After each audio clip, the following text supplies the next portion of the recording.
વિદ્યાર્થી મિત્રો, આજે આપણે જોવા જઈ રહ્યા છીએ ધોરણ 8 ગુજરાતીની પ્રશ્ન બેંક જે 4/1/2025 રોજ લેવાયેલી હોય.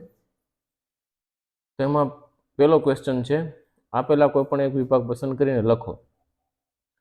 તમને આવડતા કોઈ એક લોકગીતની સળંગ 5-7 પંક્તિઓ લખો. તો અહીંયા આપણે ઓધાજી મારા વાલાને વઢીને કહેજો જી, હે મનાવી લેજો રે, એ આપણે અહીંયા લોકગીત લખેલું છે.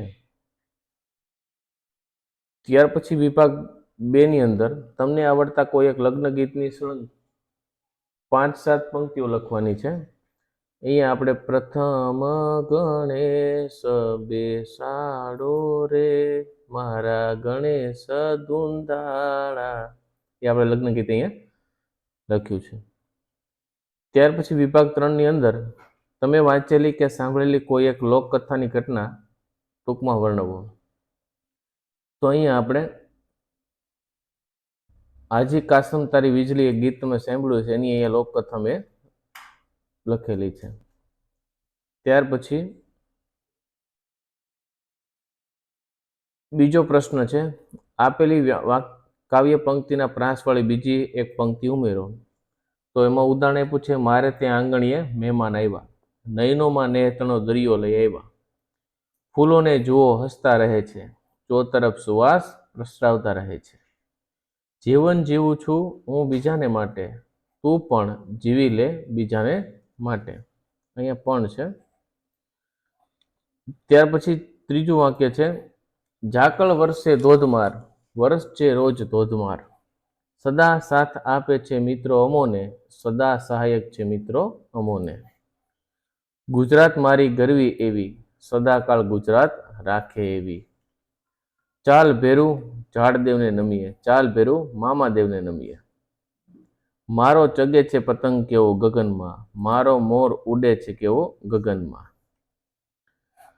વગડાને મળવાને જાવું આજ મારે, સિંહને મળવાને જાવું આજ મારે, સાદ પાડે છે સીમ મને સાદ, સાદ પાડે છે મારી માં મને સાદ, મને વાલી છે ધરતી આ માત, મને વાલી છે ધરા આ મારી માત, દાદાજી મને વાલા છે, દાદીજી મને વાલા છે, દેશ અમારો સૌથી ન્યારો, દેશ અમારો સૌથી પ્યારો, બનવું મારે દેશના સિપાઈ, રાખવી મારે દેશની સહાય, કેવા મજાના પંખી જુઓ ને, કેવા મજાના વાલા જુઓ ને.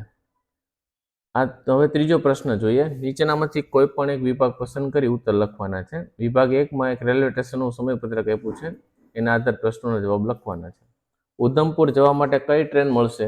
તો જન્મભૂમિ એક્સપ્રેસ. ફક્ત સોમવારે કઈ કઈ ટ્રેન રેલવે સ્ટેશન પર આવશે? હરિદ્વાર મેલ અને જન્મભૂમિ એક્સપ્રેસ આવશે. ગરીબ નવાજ એક્સપ્રેસ અજમેર સ્ટેશન પર કેટલા વાગે આવે? તો 6:55. ક્યાં જશે? બેંગ્લોર સિટી જશે. તમારે હરિદ્વાર જવું હોય તો કયા પ્લેટફોર્મ પર જશો ને કઈ ટ્રેનમાં? તો હરિદ્વાર મેલમાં જવાનું અને પ્લેટફોર્મ નંબર 2 ઉપર ટ્રેન આવશે. કઈ ટ્રેન સૌથી વધુ સમય માટે સ્ટેશન પર રોકાય છે? તો રાણકપુર એક્સપ્રેસ સૌથી વધુ સમય સ્ટેશન પર રોકાય છે. વિભાગ 2 છે, એમાં પણ રેલવે સ્ટેશનનું સમયપત્રક છે. પ્રશ્નોના જવાબ એના આધારે આપવાના છે. વાંકાનેરથી ઓખા પહોંચતા ટ્રેનને કેટલો સમય લાગશે? 6 કલાક ને 20 મિનિટ. ટ્રેન 4:28 કયા સ્ટેશન પર હશે? તો દ્વારિકા. કશિશ રાતે 9:33 વાગે ટ્રેન પકડે છે, તો એ કયા સ્ટેશન પરથી ચડી હશે? તો સુરેન્દ્રનગર. ટ્રેનનું સૌથી વધુ રોકાણ કયા સ્ટેશન પર થશે? તો અમદાવાદ. રાજકોટથી ઓખા જવા માટે કેટલા વાગે સ્ટેશન પર જવું પડશે? તો 12 PM પહેલા આપણે પહોંચવું પડશે. વિભાગ 3 એમાં પણ રેલવે સ્ટેશનના સમયપત્રક આધારિત પ્રશ્નો આપ્યા છે, એના જવાબ લખવાના છે. ગુરુવારે દાદર જવા માટે ટ્રેન મળશે? કેમ? ટ્રેન નહીં મળે. કેમ? તો કે સમયપત્રકમાં દાદર જવાની ટ્રેન માત્ર સોમથી બુધ, આમ 3 દિવસ માટે જ આવે છે, એટલા માટે.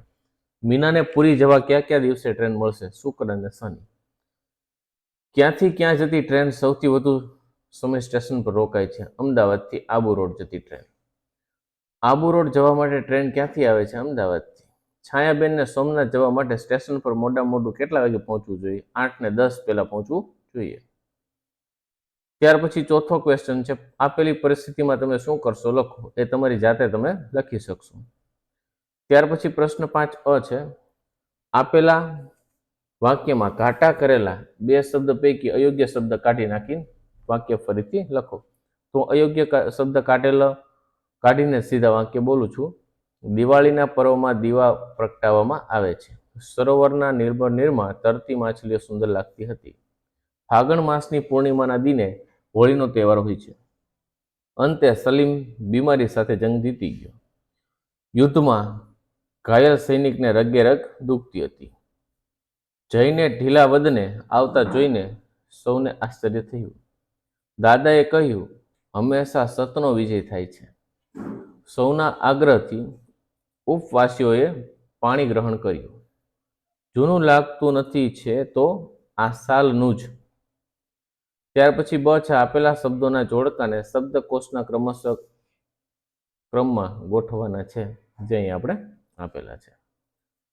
જો આ વિડીયો ગમ્યો હોય તો લાઈક કરજો, બીજાને શેર કરજો અને આવા વિડીયો મેળવવા માટે અમારી ચેનલને